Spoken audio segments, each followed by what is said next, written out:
Well, hello there, humans, hippies, earthlings, whoever you are, whatever you're doing, if you're lucky enough to be doing it too, I'm Bushka and Blitz. And I'm back today with the final installment of the American Light Tank Reviews. This is the M41 Walker Bulldog. Walk like a bulldog, play like a donkey. That's generally how I go. But, look, I've got to say I'm a little bit disappointed in this tank. And I'm going to go through all the Y4s and warehouse and etc, etc, etc, and talk about the tank itself, what it's got going for it, how you should be playing it, if you want to succeed, why I find it a little bit lacking, all those kind of things. I'm going to get to it, but I just want to start off by saying I'm not sure that the problems this tank experiences are all of its own doing. The game's seen some huge changes, massive changes, absolutely enormous. And the Walker Bulldog has suffered a lot from them. Light tanks in general, some of them have really come back to the field. And the higher you go, the harder it gets. I'm going to break this down for you as we go forward, and I'll explain what I mean. This is going to be quite a long review for a tank that I really didn't love. And in fact, just based on stats alone, this is miles and away the worst Tier 7 light tank I've ever driven. And that's because, really, it struggles to dominate. And I'm showing you some decent games here and some little bits and pieces of footage that went really well. But wow, if you're going to play this tank well, you've got to be absolutely on your mettle, because it's got some things that it really struggles with, namely damage. Outputting damage in this tank is tough for a couple of reasons. It seems to be that the best gun for this tank is the autoloader gun, which is a 160 Alpha 75mm gun. It's got a 3-clip autoloader, and you've got 2.5 seconds between each round. Now let me firstly address that. There's a couple of autoloaders that it competes against at Tier 7, namely the SP1C and its very own compatriot, the T71. The T71 has 3 shots in the clip as well. It only has to wait 2 seconds between each shot. So that means that when you fire the shell, you wait 2 seconds, you can fire the next shell, you wait another 2 seconds, you can fire the third shell. So you can empty your entire clip in 4 seconds, right? With this tank, you fire your shell, you wait 2.5, fire another shell, you wait another 2.5. So it takes you 5 seconds to empty the clip.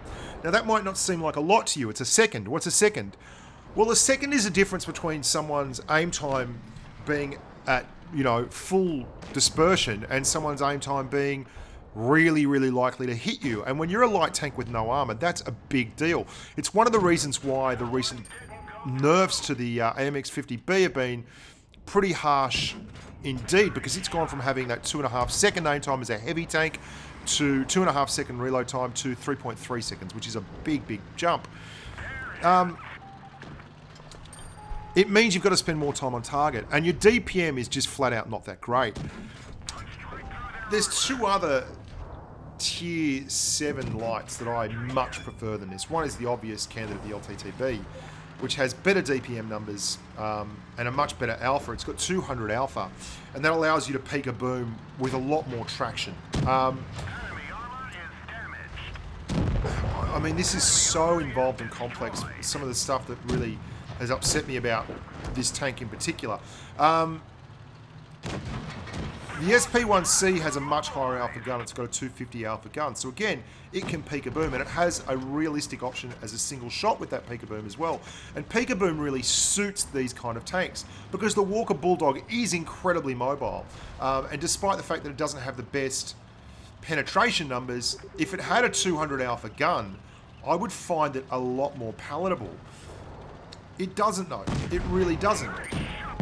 It's got a 160 alpha gun, so it has to spend more time on target to put out its damage, which is rough. And the maps just simply don't lend themselves to the space this tank needs to take advantage of its incredible mobility, because, make no bones about it, it's a really, really mobile tank. Its terrain resistance stats are excellent. 0.5, 0.6 and 1.1. which is even better than the LTTB, which is really, really good.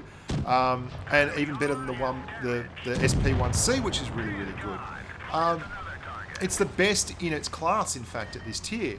And its top speed is 72 kilometers an hour, and it's got a reasonable power to weight ratio. Better by far than well, not by far, but it's better than the SP1C and the Type 62. It's lacking well behind the LTTB, which is league leading at 34.84 horsepower per tonne, as opposed to its 24.98 in the Walker Bulldog. So that's why the LTTB feels like it's flying around in as a jet engine, because it really is. It's got so much power. It's also got a lot of armor. The Walker Bulldog has no armor. Don't worry about the armor. You're going to get up-tiered a lot. I mean, it seems like I'm meandering around the point. I don't want to say it's a bad tank, because realistically, it's reasonable for what it is. But you're going to get up-tiered a lot, because it's at tier 7. And the most populous tier in the game really is tier 8. And the most popular tanks at tier 8, it seems to me, are big tier 8 heavies that people are using to credit grind, like the IS-6, the IS-5, the T-34, the Lerva, and semi-pseudo heavies like the Super Pershing and the T-54 Mod 1, and these are all tanks that people are using to grind, and as such they are far more likely to be spare partsed up with 5% to armor and all those kind of things. And you are not a heavyweight puncher. You really aren't. And when you get up tiered, those tanks just represent tremendous problems. The changes to premium ammunition mean that you're doing less damage when you go to Premo. And when you go to Premo in this thing, your DPM drops down drastically to like 1,449 damage per minute. Now, these are raw numbers. And that's bad. That's really bad, especially against tier 8 heavies that don't have to downgrade their DPM to pen you. And you might have the mobility on them, but you're just going to struggle to pen them. And the other thing is you're using premium ammunition. It's heat. So a lot of those tier 8 heavies eat heat for breakfast. I mean, you can't use heat to pen the sides of an IS-3 reliably because it's got spaced armor, and it's just a really tough combo. It's one of the reasons why I vacillated between them. The single shot and the autoloader was... I found that I absolutely needed the autoloader to output my damage in big bursts, but I absolutely needed the single shot to aim up and have that kind of stuff. I mean, you can see how quick it is. So how are you going to play it? Look, you're going to have to be on your game. I found probably my most successful thing when I was up-tiered was to kind of spot for my heavy tanks and work off them as a fulcrum and try and get shots. But, I mean, the Chi-Ri has an autoloader too. The Chi-Ri pumps out 2,650 DPM a minute, no problems at all using its vents as an autoloader, whereas you get stuck running out 1,717. So you're basically trading 800 damage per minute for the ability to go quick. And that's a big difference, hey. I mean, it's got a longer time between its clips, but at the same time, you know, I'd much rather be in a Chi-Ri than in this. It's got another 250 hit points as well. I mean, I'm ambling and gambling and rambling. You can see all the games I'm doing here. I'm running around like a madman. I'm getting to flanks. I'm finding weak points. At no time am I really engaging in brawls and serious CODs, because you're fragile as a little wallflower and you don't have any armor, and your damage output is not enough to club people down. And you've got to isolate, and especially if you're up tier during big strife. I mean, it's on the move is excellent.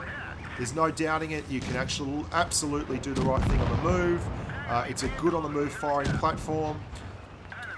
But moments like that are few and far between. I'll show you another game. Like, this is a tier 8 game. And And I absolutely fly here. And you can see straight away they've got an IS-3, they've got a Super Pershing, and this is a really good matchmaking game for you as a Tier 7 and a Tier 8, because they quite simply put don't have a heap of big-ass heavy tanks, which is what I constantly came across in this.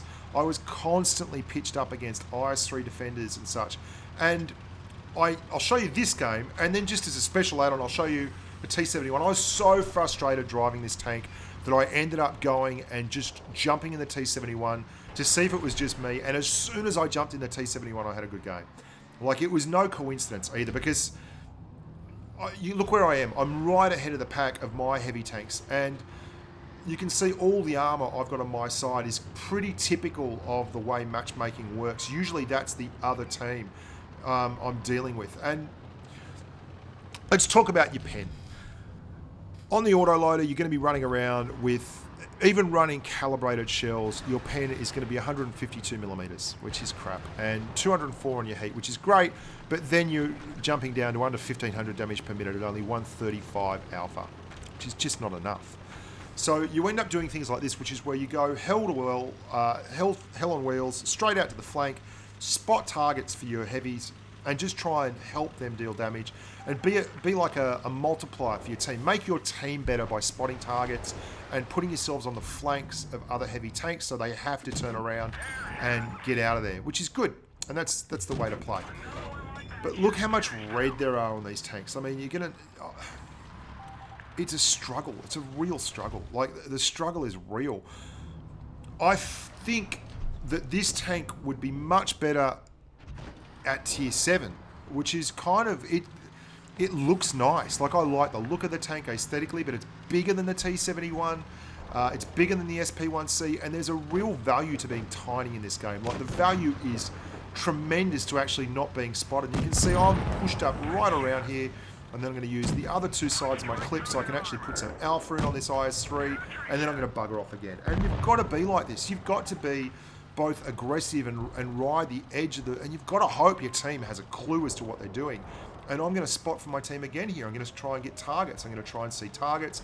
I'm going to try and lead the way for my heavies. And I'm playing a really cerebral game. And not... You just can't be the hammer. It's so hard to be the hammer in this tank. It just doesn't have the raw muscle that you need to flank and then pump the damage. You've got such bad damage per minute numbers. You've got such long time between shots on your reload. I just found it to be overall a middling tank, and I feel like it's exactly like the T-37, but the T-37's at a tier where it can manage that. You know, it can massage that.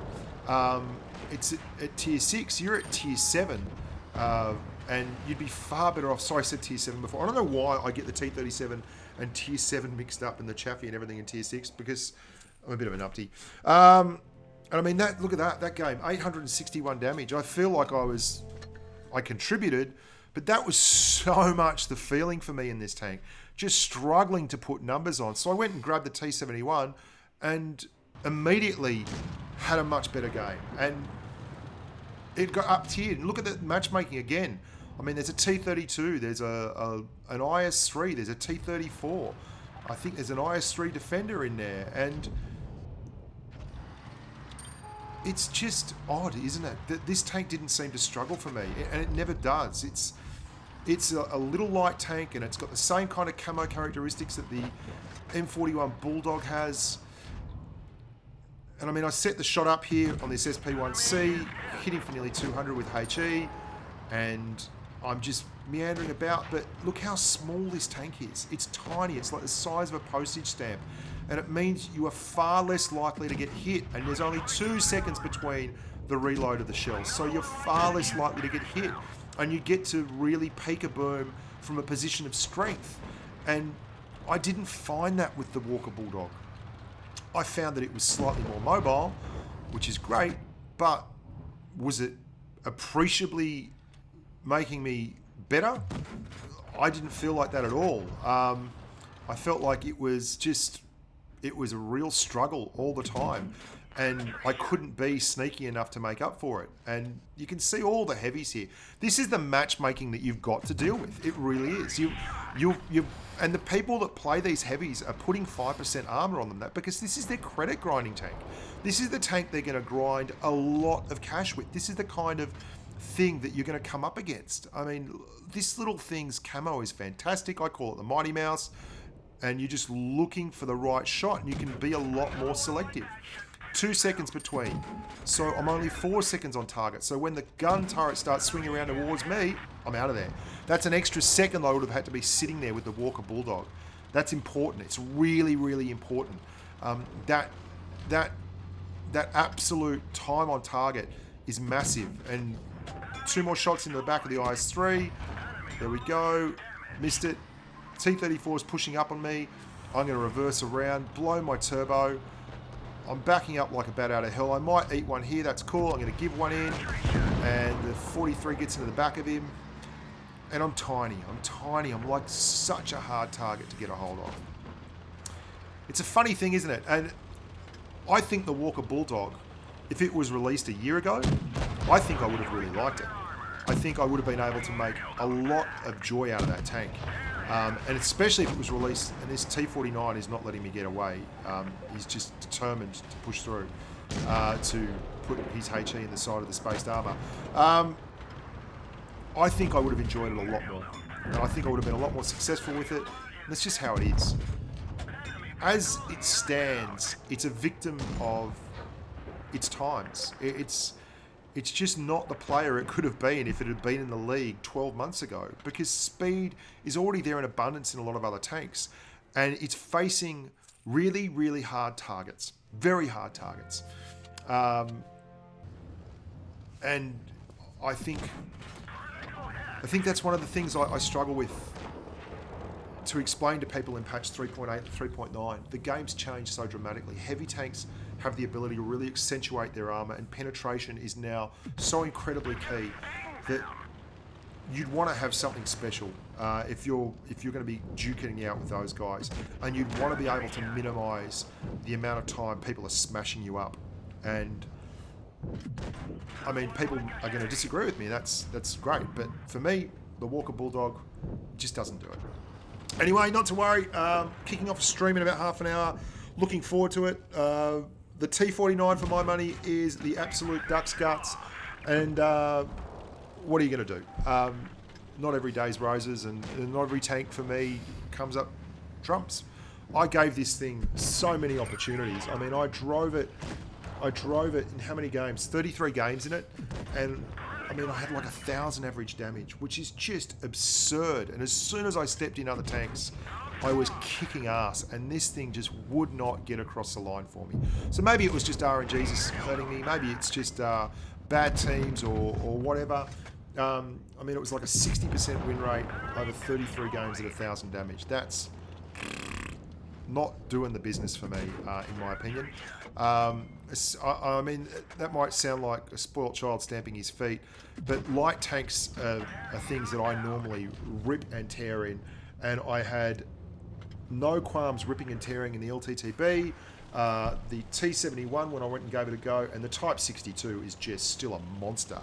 And all those tanks were without spare parts, and I absolutely maxed the Walker Bulldog out in terms of spare parts. I chewed through a huge chunk of my spare parts, and it just would not get across the line. I would recommend this as just another step along the highway of love, and unfortunately, it's a tank that's going to get up-tiered a lot to Tier 8, and it will struggle there.